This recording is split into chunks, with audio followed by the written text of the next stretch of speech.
because trust me, I just had read about it in a book sometime at some point in time. So brucella is an organism that can live in certain animals. Brucella abortus, for example, is a bacteria that can be in cows. In the United States and most countries that have, domestic cattle, they are vaccinated against Brucella abortus. There is another organism called Brucella melitensis that can be in goats and feral hogs. Hello, welcome to Arkansas and California, people. We got a crap ton of feral hogs. And it's free reign, 365 days a year to kill those things because they will damage your land, your livestock, your everything. I mean, feral hog. Anybody knows about feral hogs and lives in the country knows that kill them all if you get the chance. So about three and a half years ago, I get a call from my favorite person in the microbiology lab, Philip Wangy. If y'all ever get a chance to go through my micro lab, make sure you have some point in time to visit with Philip because whatever is in his brain is incredible. Like, the man can look at a plant and go, oh, that's so-and-so, without doing anything. It's just incredible. And you can throw a random organism name at him and he knows everything about it. It's crazy. In fact, we kind of nickname our machines in micro. Lindsay knows this. We nickname our machines in micro, and we got a Maldi. We've had it probably about 7 or 8 years. We named it Philip because it has this massive library of organism names. I'm like, that's Philip's brain. That's Philip. So I got a call from Philip. He said, Michelle, I have some bad news. I'm like, what?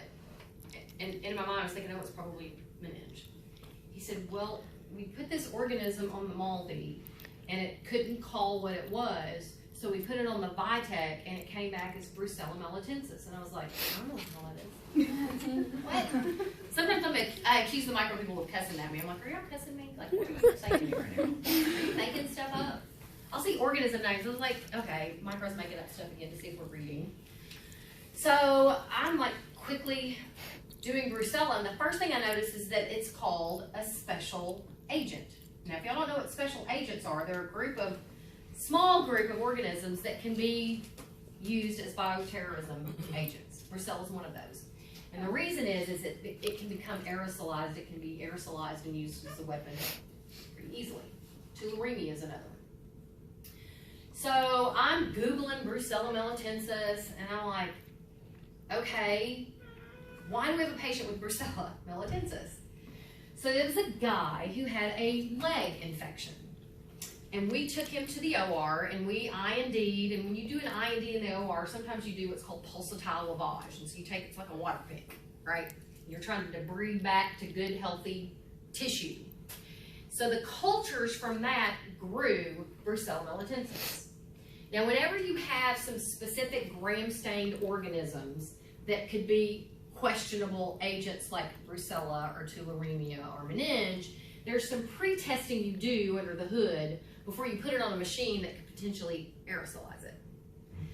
So apparently this passed all his preliminary tests. That's why I got put on the Maldi. That's why I got put on the Vitek.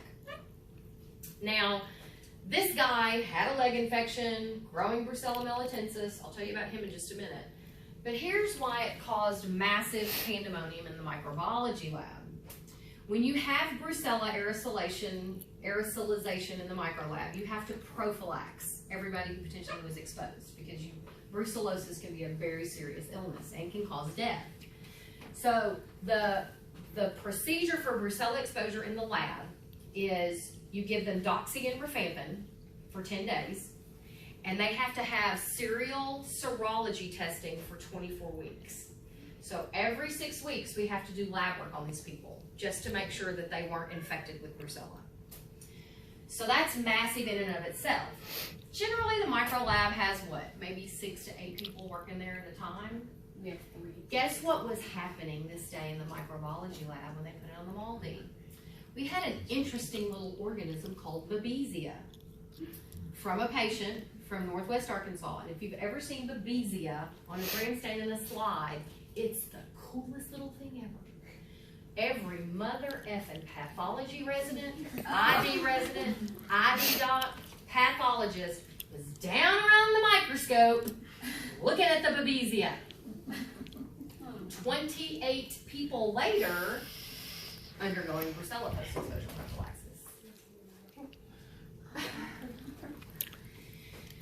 So then as I was researching, because that's what our job is, to keep everybody safe, I'm thinking, okay, you aerosolize the organism, right? People are exposed. In the OR, we don't wear respirators. They were doing pulsatile lavage. So I called the CDC. Should I be concerned about my OR people? He said, well, they were wearing a mask. Surgical mask, sir, not a respirator. Then you should be worried about your OR people. Oh, junk. 12 more people from the OR. So then I keep investigating. Okay, the wound was closed. Close the wound, send him to the floor. Dressing changes are done on a closed wound. I wasn't worried about that. He had a drain. So then I started asking questions. Who empties the drain on the floor? Patient care techs. All right? 2 patient care techs emptied this guy's drain for the 2 following days that was inserted into the infected wound.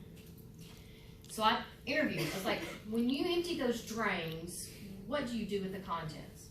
Well, we empty it into, depending on how much is coming out of it, it's one of those, you've seen those little bulb drains, right? So usually they would get like a urine specimen cup, because it usually in a big volume. So we get that urine specimen cup, and then we go to the toilet and pour it and flush it. Guess what aerosolizes things more than anything? Toilet plumes. Oh, no. 2 more added to the prophylaxis list.